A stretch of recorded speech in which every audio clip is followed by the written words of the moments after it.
உலகின் மிகவும் புகழ்பெற்ற மோட்டார் சைக்கிள் நிறுவனம் ஒரு சிறிய மரக்குடிசையில் தொடங்கியது என்று உங்களுக்கு தெரியுமா? அதுதான் ஹார்லி டேவிட்சன். 1903ஆம் ஆண்டு 2 நண்பர்கள் வில்லியம் எஸ் ஹார்லி மற்றும் ஆர்தர் டேவிட்சன் பயணம் வேகமாகவும் எளிதாகவும் இருக்க ஒரு யோசனை செய்தார்கள். அவர்கள் ஒரு சிறிய இன்ஜினை உருவாக்கி அதை ஒரு சைக்கிளில் பொருத்தினர். அந்த சோதனை நடந்தது ஒரு சிறிய மரக்குடிசையில். அதுவே முதல் ஹார்லி டேவிட்சன் மோட்டார் சைக்கிளாக இருந்தது.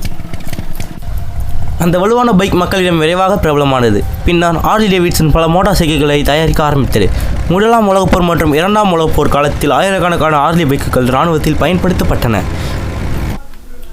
கிரேட் டிப்ரெஷன் காலத்தில் பல நிறுவனங்கள் மூடப்பட்டன. ஆனால் ஹார்லி டேவிட்சன் புதுமை மற்றும் வாடிக்கையாளர்கள் நம்பிக்கையால் தொடர்ந்து வளர்ந்தது.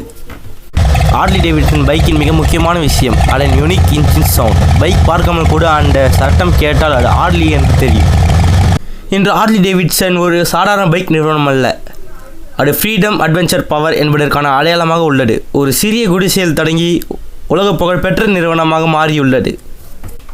ஹாய் ஸ்பார்க்கர்ஸ், நான் உங்கள் டிஎஸ்டி. இது போல இன்ட்ரெஸ்டிங்கான வீடியோனா உடனே அறிவியல் ஸ்பார்க் தமிழ் சேனலை சப்ஸ்கிரைப் பண்ணுங்கள்.